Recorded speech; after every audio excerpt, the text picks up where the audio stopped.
Hello friends. इस video में हम यूपीपीएससी टेक्निकल एजुकेशन का जो पेपर सेकंड हुआ था उसका इंटीग्रल इक्वेशन का पोर्शन जो है उसको हम डिस्कस करेंगे। जिसमें है क्वेश्चन नंबर है 36 और सीरीज है बी। तो 36 में बोला है कि the solution of integral equation five x equal to one plus limit दे रखी है 0 to x five t d t इच। चार ऑप्शन है, इनमें से बताना है। तो ये जो इंटीग्रल इक्वेशन दी हुई है ये दी है five x equal to one plus 0 to x five t d t. ये जो इंटीग्रल इक्वेशन है ये है Volterra integral equation of second kind. अब वोल्टेरा इंटीग्रल इक्वेशन या फिर फ्रेडहोल्म इंटीग्रल इक्वेशन जो भी है उसको हम पहचानते कैसे हैं। तो उसका जनरल सा एक इक्वेशन है कि g x by x equal to f x plus lambda integration a to x k x t y t d t. ये के एक्स टी होता है, ये कर्नल बोलते हैं हम इसको। Is known as Volterra integral equation. ये Volterra integral equation की जनरल इक्वेशन है। अब इसमें भी कुछ केस बन जाते हैं। वो ये है कि इफ़ फर्स्ट है कि जी एक्स अगर नॉन जीरो है, ये जी एक्स नॉन जीरो है, then equation this is known as Volterra integral equation of third kind. अब ऐसे ही अगर जी एक्स अगर जीरो हो जाए तो उस केस में ये Volterra integral equation of first kind हो जाती है। अगर ये जी एक्स इसकी वैल्यू अगर वन हो जाए तो ये Volterra integral equation of second kind हो जाती है। तो ये क्वेश्चन में दिया हुआ है five x equal to one plus 0 to x five t d t. यानी कि जो जी एक्स हैं यहाँ पर एक सेकंड के लिए सपोज फाइव एक्स को वाई एक्स मान लिया जाए, वाई एक्स की तरह ट्रीट किया जाए, तो जी एक्स की वैल्यू यहाँ पर वन है एंड एफ एक्स की वैल्यू है वन। तो ये जो है हमारा इंटीग्रल इक्वेशन जो है ये second kind of Volterra integral equation है। तो वोल्टेरा इंटीग्रल इक्वेशन को हम जस्ट सॉल्व करने के लिए क्या करेंगे कि इसको जो है इस इक्वेशन को जस्ट हम डिफ्रेंशिएट कर देंगे। इसको हमने डिफ्रेंशिएट किया विद रिस्पेक्ट टू एक्स। इस वेरिएबल के रिस्पेक्ट में हमने इसको डिफ्रेंशिएट कर दिया। तो ये हमें मिला d upon d x of differentiation of five x equal to d upon d x differentiation of this term this. अब इस टर्म का जो इंटीग्रेशन वाले टर्म का है इसका डिफ्रेंशिएशन हम करेंगे लेबनिज रूल का यूज करके। लेबनिज रूल कहता है कि d upon d x integration p x to q x function of x by d y equal to integration of p x to q x and partial derivative of this function with respect to x plus ये f x by की जगह हम Q x रख देंगे and इस Q x का differentiation कर देंगे with respect to x minus f x by की जगह दिस क्यू पी एक्स रख देंगे और उसके बाद इस पी एक्स का डिफ्रेंशिएशन कर देंगे विद रिस्पेक्ट टू एक्स। ये लेबनिज रूल हो गया। इसका यूज करके हमने इसको डिफ्रेंशिएट किया तो हमें मिला five dash x equal to zero plus five x dot one. इसको फर्दर सिंप्लीफाई किया तो five dash x equal to five x हो जाएगा। इस फाइव डैश एक्स के नीचे इसको फाइव एक्स को हम जो है पुट करेंगे तो ये हो जाएगा five dash x upon five x equal to one and इसको हमने इंटीग्रेट किया विद रिस्पेक्ट टू एक्स। उसके बाद हमें मिला log five x equal to x plus log c. इसको सिंप्लीफाई किया तो मिला five x equal to c e की पावर एक्स। इसको इक्वेशन टू नाम दे दिया। उसके बाद जो इक्वेशन फर्स्ट है वो है हमारी five x equal to one plus 0 to x five t d t. अगर इसमें हम जीरो पुट करेंगे तो फाइव जीरो की वैल्यू मिल जाएगी। Five zero equal to one plus 0 to 0 five t d t, जिससे कि five zero equal to one हो जाएगा। यानी कि फाइव जीरो हमारा हो जाएगा वन। अब फाइव जीरो इक्वेशन टू में हमने x equal to zero put किया तो five zero equal to c e to the power zero, यानी कि फाइव जीरो इक्वल सी हो जाएगा। अब फाइव जीरो की वैल्यू हमने निकाली है वन, ये हम पुट करेंगे इस इक्वेशन में तो इससे हमें सी की वैल्यू मिल जाएगी वन। अब सी इक्वल टू वन हम इक्वेशन टू में पुट करेंगे तो हमारा सॉल्यूशन हो जाएगा 5x equal to e to the power x। तो 5x equal to e to the power x is solution of given Volterra equation, जो कि ऑप्शन डी में हमें दिया हुआ है। ऑप्शन डी में बोला है कि 5x equal to e to the power x, ये हमारा करेक्ट हो जाएगा। उसके बाद नेक्स्ट क्वेश्चन है क्वेश्चन नंबर 52। 52 में बोला है the solution of the Fredholm integral equation 5x equal to this is. तो हमें बता रहा है कि इसका जो फ्रेडहोल्म इंटीग्रल इक्वेशन है इसका सॉल्यूशन क्या होगा। अब गिवन इक्वेशन है 5x equal to 1 plus lambda. इस x को, क्योंकि ये फंक्शन ऑफ फाई टी है और फाई और t के रिस्पेक्ट में हम इसको इंटीग्रेट करना है, तो इसको x को हम बाहर कर सकते हैं। इसको इक्वेशन 1 नाम दे दिया। अब यहाँ कुछ इन्फॉर्मेशन मैंने लिख रखी है कि ये जो फ्रेडहोल्म इंटीग्रल इक्वेशन है इसको हम पहचानते कैसे हैं। तो ये आप जो है ईजिली समझ सकते हैं रीड करने के बाद। उसके बाद हम नेक्स्ट जो है सॉल्यूशन पर बढ़ते हैं। तो जो फ्रेडहोल्म इंटीग्रल इक्वेशन होती है उसको हम सॉल्व कैसे करते हैं ये डिस्कस करते हैं। तो 5x इक्वल टू है हमारा 1 प्लस लैम्डा x और integration 0 to 1 t phi t d t. ये जो t का जो पूरा फंक्शन है फ्रेडहोल्म इंटीग्रल इक्वेशन में, ये जो t का पूरा फंक्शन है इसको हम, क्योंकि ये फ्रेडहोल्म इंटीग्रल इक्वेशन है तो इसमें हम इस पूरे फंक्शन को t मान लेंगे। इसके सॉल्यूशन में कुछ इस पूरे फंक्शन को t के फंक्शन को हम c1 सपोज कर लेंगे कि ये c1 है। तो हमारा जो फंक्शन हो जाएगा फ्रेडहोल्म इंटीग्रल इक्वेशन जो है हमारी वो रिड्यूज हो जाएगी इस तरह से 5x equal to 1 plus lambda x c1। इसको हमने इक्वेशन 2 बोल दिया। और where c1 is equal to integration 0 to 1 t phi t d t, जो कि हमने सपोज किया था। तो ये हमारा हो जाएगा c1। Now from equation 2 this equation से हम फाई टी की वैल्यू फाइंड आउट करेंगे। तो फाई टी यानी कि x की जगह हम t पुट कर देंगे सिंपली। तो फाई टी हो जाएगा हमारा 1 प्लस लैम्डा टी c1। तो ये फाई टी की वैल्यू हमें मिल गई।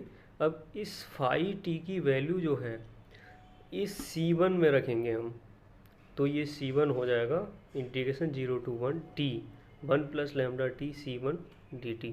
अब इसको सिंपली हम इंटीग्रेट कर देंगे। तो इंटीग्रेशन करने के बाद हमें मिलेगा 1/2 प्लस लैम्डा c1 1/3। इसको हम सिंप्लीफाई करेंगे। सिंप्लीफाई करने के बाद हमें फाइनली c1 की वैल्यू मिल जाएगी 3/2 3 माइनस लैम्डा।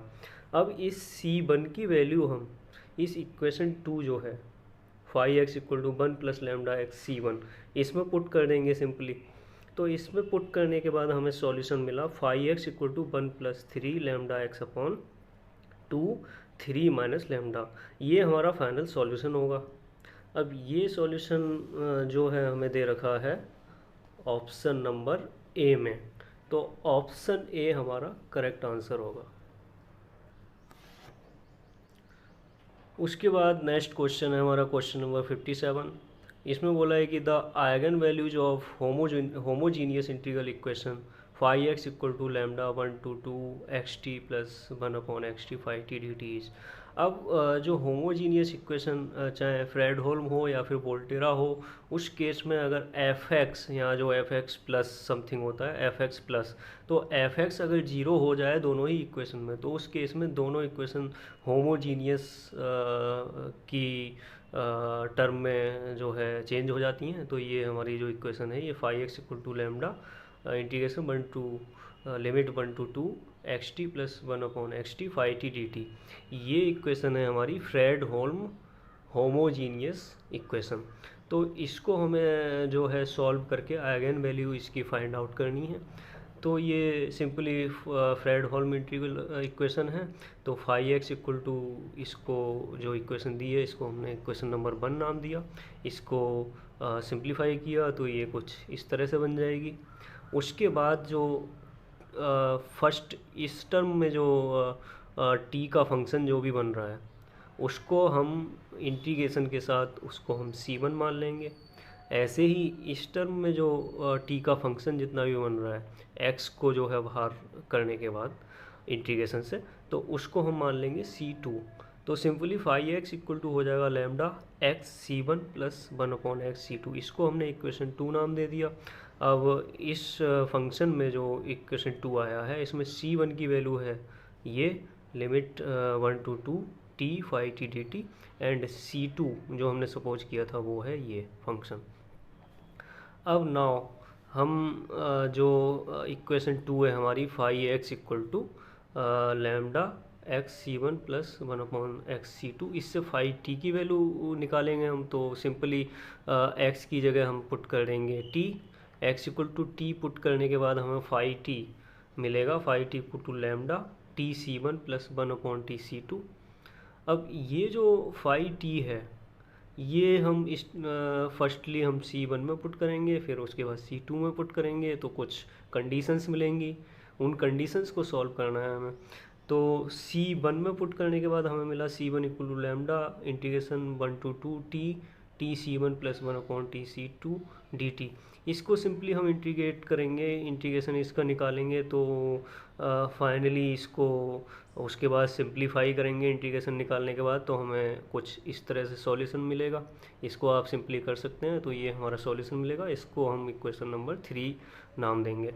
उसके बाद 5t जो हमें मिला, दिस 5t हम इस C2 में पुट करेंगे और C2 को फिर उसके बाद सॉल्व करेंगे। तो फाइनली C2 की वैल्यू जो C2 को सॉल्व करने के बाद हमें एक कंडीशन मिलेगी, वो होगी ये। इसको हमने इक्वेशन 4 दे दिया। अब ये इक्वेशन 3 एंड इक्वेशन 4 C1 और C2 के टर्म में जो है ये होमोजीनियस इक्वेशन है। तो इनका सॉल्यूशन निकालने के लिए हमने एलिमिनेट किया C1 C2 मैट्रिक्स के मेथड से, और उसको हमने होमोजीनियस लीनियर इक्वेशन में कन्वर्ट हैं ये दोनों 3 और 4। तो उसके बाद हमने सिंपली इसका जो है डिटर्मिनेंट निकाला, C1 और C2 को हमने जो है एलिमिनेट कर दिया, तो ये बनेगा 3 - 7 lambda -3 lambda 2 lambda -2 minus lambda equal to 0। इसको हमने सिंप्लीफाई किया क्योंकि ये इसका डिटर्मिनेंट निकालना है, तो ये आएगा इस तरह से कुछ फंक्शन बनेगा। उसके बाद फर्दर हमने इसको सिंप्लीफाई किया तो ये क्वाड्रेटिक इक्वेशन बनेगी lambda square minus 17 lambda plus 6 equal to 0। इसका सॉल्यूशन किया हमने श्रीधराचार्य फार्मूले से, तो ये बनेगा लैम्डा इक्वल टू दिस। उसके बाद फाइनली हमें जो लैम्डा मिलेगा वो मिलेगा 1/2 एंड ब्रैकेट्स में 17 प्लस माइनस √265। ये जो है हमारा आइगन वैल्यूज मिल जाएंगी। अब ये जो आइगन वैल्यूज दी हुई हैं ऑप्शन नंबर सी में दी हुई हैं, तो हमारा ऑप्शन सी जो है करेक्ट हो जाएगा। आप ऑप्शन सी में देख सकते हैं, सी में दे रखा है 1/2 ब्रैकेट 17 प्लस माइनस √265, तो ऑप्शन सी हमारा करेक्ट हो जाएगा।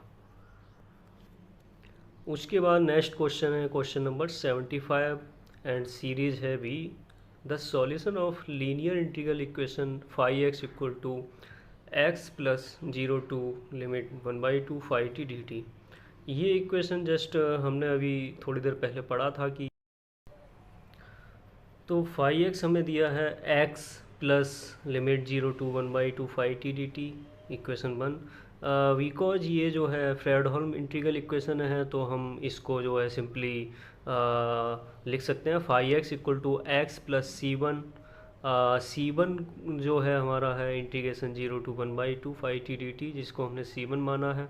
तो हमारा 5x हो जाएगा x प्लस C1, और इससे अगर हम 5t निकालेंगे तो x की जगह t पुट किया तो हमें मिलेगा 5t equal to t plus C1। अब ये 5t जो है t प्लस C1 हमने इसको पुट किया C1 में, तो C1 इस तरह से ट्रांसफॉर्म हो जाएगा integration 0 to 1/2 t plus C1 dt। इसको हमने इंटीग्रेट किया तो हमें मिला ये टर्म। उसके बाद इसको जस्ट सिंप्लीफाई किया तो C1 इक्वल टू दिस मिलेगा।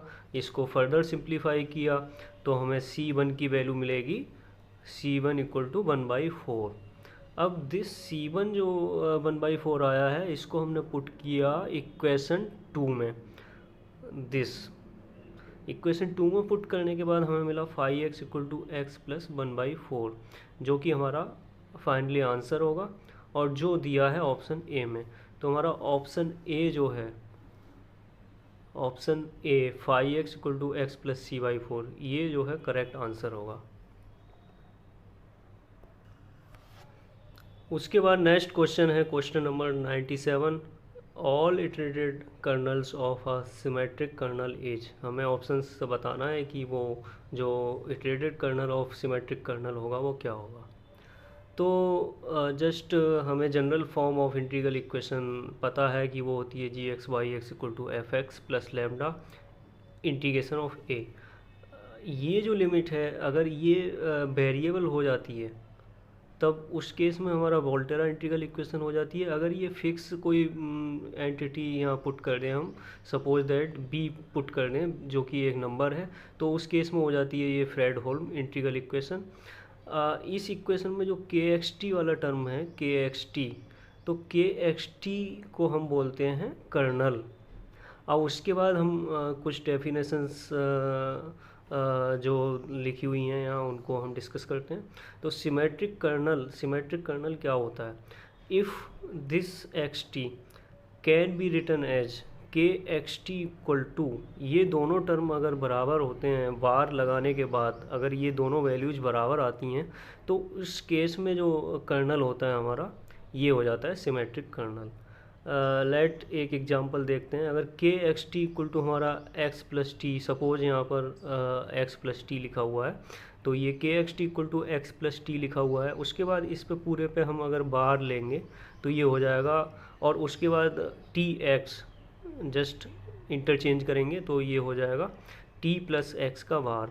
इसको सिंप्लीफाई किया तो ये हो जाएगा t प्लस एक्स, इसको फर्दर सिंप्लीफाई किया तो ये हो जाएगा x plus T.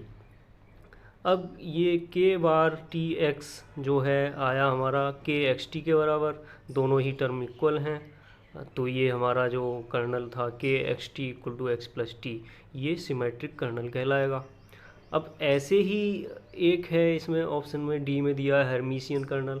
Hermitian colonel में जस्ट यहाँ अगर इमेजनरी फंक्शन दिया हो और इमेजनरी फंक्शन के बाद ये बार लेने के बाद ये दोनों टर्म्स जो है इक्वल आते हैं, तो उस केस में ये हो जाएगा हर्मिशियन कर्नल। अब हम नेक्स्ट स्क्यू सिमेट्रिक कर्नल की बात कर लेते हैं। तो स्क्यू सिमेट्रिक कर्नल में क्या होगा, just a kernel kxt is called skew symmetric if k bar tx, interchange करना है इनको, tx इक्वल टू माइनस अगर kxt के इक्वल आए तो उस केस में स्क्यू सिमेट्रिक कर्नल हो जाता है। तो kxt हमने माना ix प्लस टी है, तो इसका हमने बार लिया तो ये सिंप्लीफाई करने के बाद कुछ ऐसा आएगा जो कि माइनस ऑफ kxt के इक्वल है। तो ये जो कर्नल है ये स्क्यू सिमेट्रिक कर्नल हो जाएगा। अब इसमें एक टर्म की बात की है इटरेटेड कर्नल। तो इटरेटेड कर्नल एक्चुअली क्या होता है, जब इस हम kxt का यूज करके एक फॉर्मूले के according kn(xt) equal to integration a kxz kn-1z t dz इसको फाइंड करेंगे। सिंप्लीफाई करने के बाद उसका यूज करके, सिंपली kxt का यूज करके इसको फाइंड आउट करेंगे, तो ये जो टर्म निकल के आता है इस टर्म को बोलते हैं हम इटरेटेड कर्नल।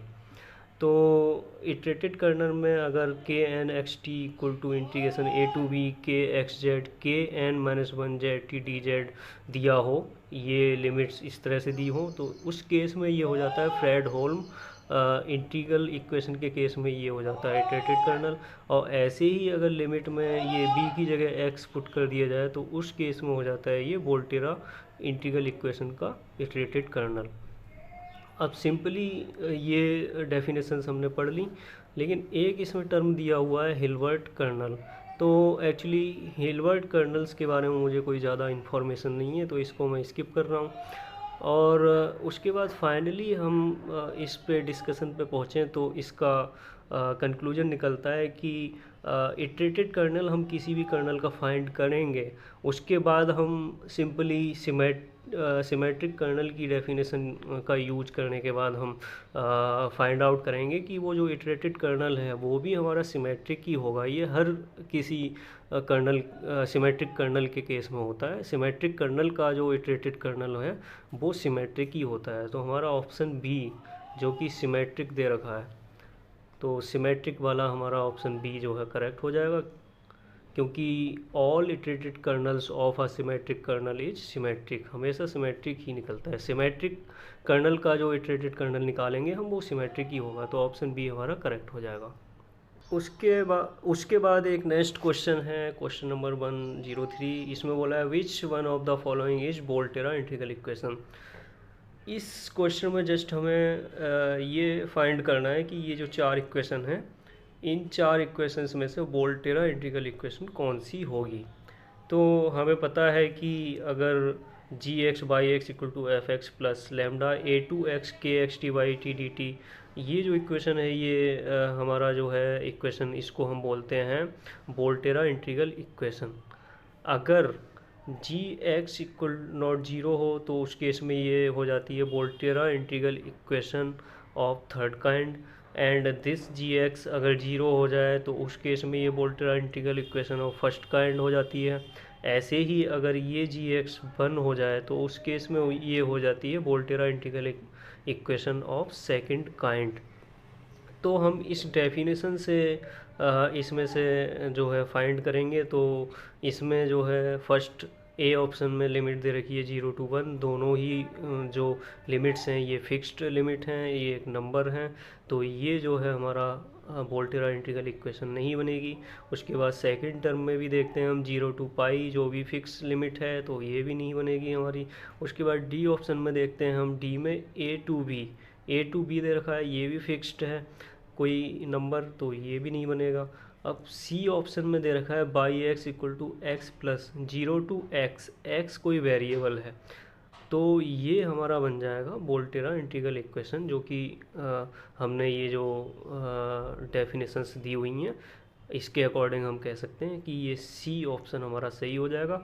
और बाकी का ए बी और डी ये जो है ये वोल्टेरा इंटीग्रल इक्वेशन नहीं है, ये हैं फ्रेडहोल्म इंटीग्रल इक्वेशन, यानी कि A B D Fredholm integral equation है, और ऑप्शन सी जो है हमारा वोल्टेरा इंटीग्रल इक्वेशन है। उसके बाद क्वेश्चन नंबर 106 दे रखा है कि इफ़ एल एफ टी यानी कि Laplace of f t is f s, then Laplace of T to the power N F t is equal to. इसमें जो है लैप्लास इसका फाइंड आउट करना है हमें। तो इसका लैप्लास जो होता है वो एक फार्मूले के अकॉर्डिंग हम इजीली फाइंड करते हैं। Laplace of T to the power N F T होता है -1 to the power n D nth derivative of this F T with respect to S, D to the power n upon D S N F S. ये just simply एक formula होता है, इसके according हम इसका Laplace find out कर सकते हैं। तो ये जो दे रखा है ये ऑप्शन ए में दे रखा है, तो ऑप्शन ए हमारा करेक्ट हो जाएगा इसका आंसर।